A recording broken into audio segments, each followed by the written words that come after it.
Hi friends, ഇന്ന് നല്ല tasty ആയിട്ടുള്ളൊരു മീൻ കറിയുടെ റെസിപ്പിയുമായിട്ടാണ് ഞാൻ വന്നേക്കുന്നത്. നിങ്ങൾക്ക് എല്ലാവർക്കും ഇഷ്ടപ്പെടും. നിങ്ങളെല്ലാവരും ട്രൈ ചെയ്ത് നോക്കുക. നല്ല ടേസ്റ്റിയാണ്. അപ്പോൾ ഇതെങ്ങനെയാണ് ഉണ്ടാക്കുന്നതെന്ന് നോക്കാം. അതിന് നമുക്ക് കിച്ചണിൽ പോകാം. ഇവിടെ ഞാനൊരു മൺചട്ടിയാണ് എടുത്തേക്കുന്നത്. മൺചട്ടി ഒന്ന് ചൂടായി കഴിയുമ്പോഴത്തേക്ക് 3 ടീസ്പൂണോളം ഓയിൽ ഒഴിച്ചു കൊടുക്കുക.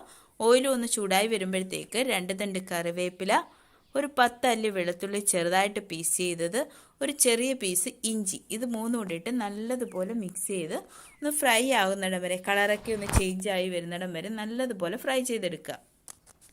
ഇഞ്ചിയും കൂടെ ആഡ് ചെയ്ത് നല്ലതുപോലെ ഫ്രൈ ചെയ്തെടുക്കുക. അപ്പോൾ നിങ്ങൾക്ക് എൻ്റെ വീഡിയോ ഇഷ്ടമായാൽ എന്നെ സപ്പോർട്ട് ചെയ്യാൻ മറക്കരുത്. എന്നെ സപ്പോർട്ട് ചെയ്യുന്നതിനായി എൻ്റെ വീഡിയോയുടെ താഴെ റെഡ് കളർ സബ്സ്ക്രൈബ് ബട്ടണിലൊന്ന് പ്രസ് ചെയ്യുക. അതിനുശേഷം വരുന്ന കുഞ്ഞു ബെല്ലൈക്കൺ കൂടെ ഓൾ എന്ന ഓപ്ഷൻ കൊടുത്ത് എനേബിൾ ചെയ്തിടുക. എങ്കിൽ മാത്രമേ ഞാനിടുന്ന വീഡിയോസ് നിങ്ങൾക്ക് നോട്ടിഫിക്കേഷനായിട്ട് ലഭിക്കുകയുള്ളൂ. അപ്പോൾ ഇതൊന്ന് ഫ്രൈ ആയി വരുന്ന സമയത്തിന് നമുക്ക് മസാല റെഡിയാക്കി എടുക്കാം. അതിന് വേണ്ടിയിട്ട് ഞാനൊരു പാത്രം എടുത്തു. അതിനകത്തോട്ട് നമുക്ക് 2 ടീസ്പൂൺ കാശ്മീരി മുളക് പൊടി, 1/2 ടീസ്പൂൺ മഞ്ഞൾപ്പൊടി, 1/4 ടീസ്പൂൺ ഉലുവാപ്പൊടി,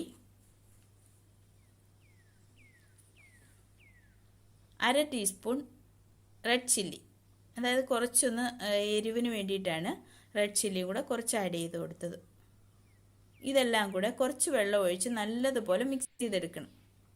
ഒരു പേസ്റ്റിൻ്റെ കൺസിസ്റ്റൻസിയിൽ വേണം ഇത് മിക്സ് ചെയ്തെടുക്കാൻ. വെള്ളം കൂടി പോകാതിരിക്കാൻ ഒന്ന് ശ്രദ്ധിച്ചോണേ.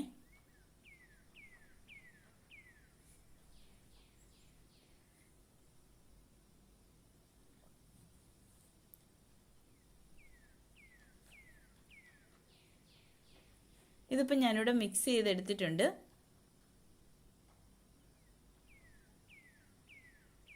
ഇതിപ്പം വെളുത്തുള്ളിയും ഇഞ്ചിയും കറിവേപ്പിലയും ഒന്ന് ഫ്രൈ ആയി വന്നിട്ടുണ്ട്. ഈ സമയത്തിന് നമുക്ക് ഇതിലുള്ള മസാലയും കൂടെ ആഡ് ചെയ്ത് കൊടുക്കാം.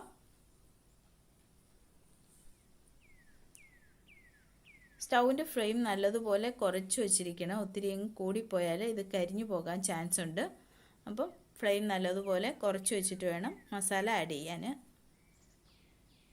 അപ്പോൾ ഈ സമയത്തിന് നമുക്ക് ഒരു 4 പീസ് പുളി, അതായത് കുടംപുളിയില്ലേ, വടക്കം പുളി, കുടംപുളി എന്നൊക്കെ പറയും, അതുകൂടെ ആഡ് ചെയ്ത് കൊടുക്കുക. ആവശ്യത്തിനുള്ള ഉപ്പും ആഡ് ചെയ്ത് കൊടുക്കാം.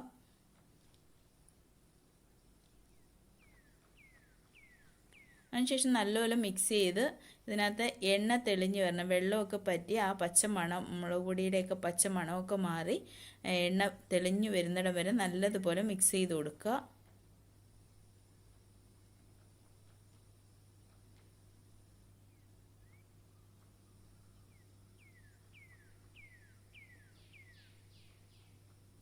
ഇപ്പോൾ ഇത് എണ്ണയൊക്കെ തെളിഞ്ഞു വന്നിട്ടുണ്ട്. ഇനി ഇതിലോട്ട് നമുക്ക് വെള്ളം ആവശ്യത്തിന് ഒഴിച്ചു കൊടുക്കാം. മീൻ മുങ്ങിക്കിടക്കത്തക്കോണമുള്ള വെള്ളം ഒഴിച്ചു കൊടുക്കുക. അത് കഴിഞ്ഞിട്ട് ഇതൊന്ന് തിളച്ച് വരണം. ഫ്ലെയിം ഒന്ന് കൂട്ടി വെച്ചിട്ട് ഇതൊന്ന് തിളച്ച് എണ്ണയൊക്കെ ഒന്ന് തെളിഞ്ഞ് വരുന്നിടം വരെ നമ്മൾ വെയിറ്റ് ചെയ്യുക. ഇപ്പോൾ ഇത് തിളച്ച് എണ്ണയൊക്കെ സൈഡിലോട്ടൊക്കെ തെളിഞ്ഞു വന്നിട്ടുണ്ട്.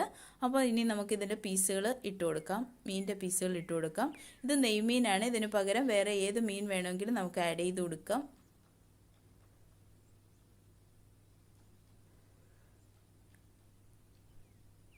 എല്ലാ പീസുകളും ഇട്ട് നല്ലതുപോലെ ഒന്ന് എല്ലാം ഉള്ളിലോട്ടാക്കി കൊടുക്കുക. മസാല എല്ലാം അതിലോട്ട് പിടിക്കാൻ വേണ്ടിയിട്ടാണ് കേട്ടോ. ഇനി ഇത് ഫ്ലെയിം കൂട്ടി വെച്ച് നല്ലതുപോലെ തിളച്ച് തീ കുറച്ച് വെച്ച് പറ്റിച്ചെടുക്കുക. 2 തണ്ട് കറിവേപ്പിലയും കൂടെ ആഡ് ചെയ്തു. ഇതിപ്പോൾ പറ്റി വന്നിട്ടുണ്ട്. മീൻ ചാറൊക്കെ നല്ലതുപോലെ കുറുകി, ഗ്രേവിയൊക്കെ നല്ലതുപോലെ കുറുകി വന്നിട്ടുണ്ട്. ഇനി നമുക്കിതിനകത്തോട്ട് ഒരു അരമുറി തേങ്ങ, 1-ാം പാലാണ് കേട്ടോ, അരമുറി തേങ്ങ പാലെടുത്തതാണ്. അപ്പോൾ അത് എൻ്റെ 1-ാം പാലൂടെ മിക്സ് ചെയ്ത്, തേങ്ങാപ്പാൽ മിക്സ് ചെയ്താൽ പിന്നെ തോനെ നേരം നമുക്കിത് തിളയ്ക്കേണ്ട ആവശ്യമില്ല. ചെറുതായിട്ട് തിള വന്ന് തുടങ്ങുമ്പോൾ നമുക്ക് തീ ഓഫ് ചെയ്യാം. ഇതിപ്പം റെഡി ആയിട്ടുണ്ട്. ചെറുതായിട്ട് തിളയൊക്കെ വന്നിട്ടുണ്ട്. അപ്പോൾ ഇനി നമുക്ക് സെർവിങ് ഡിഷിലോട്ട് മാറ്റാം. അപ്പോൾ മീൻകറി ഇവിടെ റെഡിയായി. നല്ല ടേസ്റ്റിയാണ്. നിങ്ങളെല്ലാവരും ട്രൈ ചെയ്ത് നോക്കുക. അപ്പോൾ നിങ്ങൾക്ക് വീഡിയോ ഇഷ്ടമായാൽ ഷെയർ ചെയ്യാനും ലൈക്ക് ചെയ്യാനും മറക്കരുത്. പുതിയൊരു വീഡിയോയുമായി ഇനിയും കാണാം. അതുവരെ bye. Have a nice day.